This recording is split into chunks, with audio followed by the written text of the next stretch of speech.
तो बात करूँ सिल्वेस्टर स्टेलोन की रैम्बो कल्ट क्लासिक मूवी रह चुकी है और टाइगर श्रॉफ ने इतने कल्ट क्लासिक मूवी के रीमेक में काम करने का डिसीजन लिया था। इस मूवी को डायरेक्ट करने वाले थे रोहित धवन और प्रोड्यूस करने वाले थे सिद्धार्थ आनंद, जिनके बहुत बड़े प्लान है इस फ्रेंचाइजी को लेकर। और टाइगर श्रॉफ इसके लिए वेपनरी और गोरिल्ला वॉरफेयर की ट्रेनिंग भी लेने वाले थे। वैसे ये मूवी 2024 में स्टार्ट होने वाली थी और 2025 में आने वाली थी और यूरोप ऐसे कई सारे बाकी के कंट्रीज में शूट होने वाली थी। साथ में जानवी कपूर भी थी इस मूवी में कहा जा रहा था और इस बात को कंफर्म ही कर दिया था सिल्वेस्टर स्टेलोन जी ने खुद। उन्होंने ट्वीट किया था कि उम्मीद है कि इंडिया इस मूवी को ठीक तरीके से रीमेक करेगा, इसकी जो एक रेपुटेशन बनी हुई है उसे रन नहीं करेगा। सबसे पहले बता दो रैम्बो का कैरेक्टर जैसे सिल्वेस्टर स्टेलोन जी ने किया था क्यों इतना one of the best character है वर्ल्ड सिनेमा में और क्यों मुझे टाइगर श्रॉफ बिल्कुल भी नहीं चाहिए इस मूवी में। तो सबसे पहले जो सिंबोलिज्म था रैम्बो कैरेक्टर का तो वो था वियतनाम वॉर के जो वेटरन्स थे उन्हें जो मिसट्रीटमेंट दी गई थी, उनके स्ट्रगल और चैलेंज को वो दिखाता था। तो आपको समझ आता है कि ये कैरेक्टर एक रियल इवेंट से जुड़ा है। अब यहाँ पर वो क्या रियल इवेंट डालेंगे वो पता नहीं, क्योंकि पाकिस्तान को हर मूवी में देखकर अब ऑडियंस बोर हो चुके हैं। अब वो जरूर चाइना ये सब चीजें कर सकते हैं, चाइना हो या फिर नक्सलाइट में भी काफी आर्मी के लोगों को परेशानी आती है, उनको बहुत झेलना पड़ता है, तो उससे लिंक कर सकते हैं। लेकिन कैरेक्टर में डेप्थ हो रिमेक वर्जन में, इसलिए मुझे लगता है कुछ ऐसे वियतनाम वॉर जैसा रियल इवेंट हुआ था वैसे कुछ इवेंट से लिंक करे जैसा अभी फाइटर मूवी में किया था पुलवामा के साथ। दूसरी रिलक्टेंट हीरो, अब मैं ये ना चाहूंगा कि रिमेक में इनको वो अभी भी 90s की बकचोदी करनी है तो हीरो को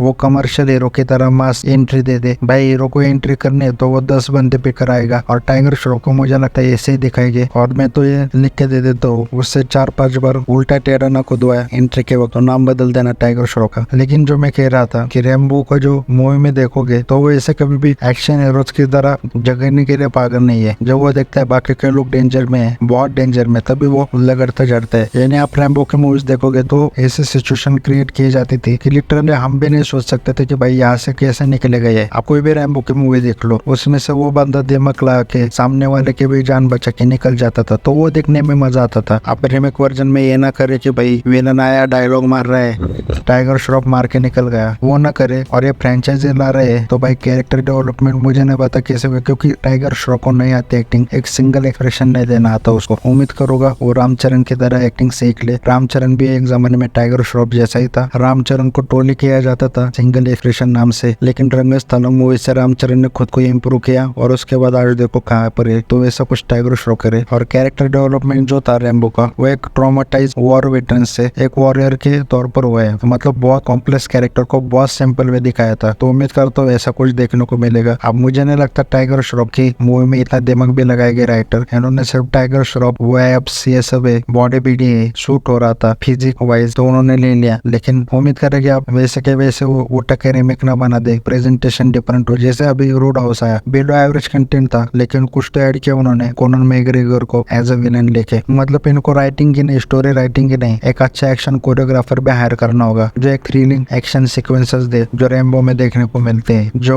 रैम्बो के सर्वाइवल स्किल्स, जो भी रिसोर्सेस मिले उससे वो लोगों को मार डालता है, बच निकलता है, ये सब चीजें दिखाए। और साथ में जो सिल्वेस्टर स्टेलोन जी ने परफॉर्मेंस किया था रैम्बो के तौर पर, वो मुझे नहीं लगता कोई भी रिप्लेस कर सकता है। और टाइगर श्रॉफ तो बिल्कुल भी नहीं। ये कहूंगा कि मेरी कुछ उम्मीदें नहीं इस मूवी से। जैसे सिल्वेस्टर स्टेलोन जी ने कहा था कि उम्मीद करूंगा कि रीमेक अच्छे से बने, तो मुझे यही से पता है नहीं बनेगा। मतलब एक टाइगर श्रॉफ ने यार जो बागी की है वो इसी का रैम्बो कैरेक्टर का इंस्पिरेशन था वो बागी, और उसमें जो उसने एक्टिंग की है उसी से समझ आ रहा है कि वो कितना रैम्बो मूवी अच्छे से कर लेगा। तो ओवरऑल अगर ये मूवी बनती है तो मैं देख रहा हूँ एक अच्छी खासी अनदर कल्ट क्लासिक मूवी का कचरा होने वाला है फॉरेस्ट गम की तरह। मतलब एक कल्ट क्लासिक चीज है, एक बार बन जाती है तो इन्हें आप रिप्लेस नहीं कर सकते। बाकी आपका क्या ओपिनियन है वो कमेंट करके बताओ।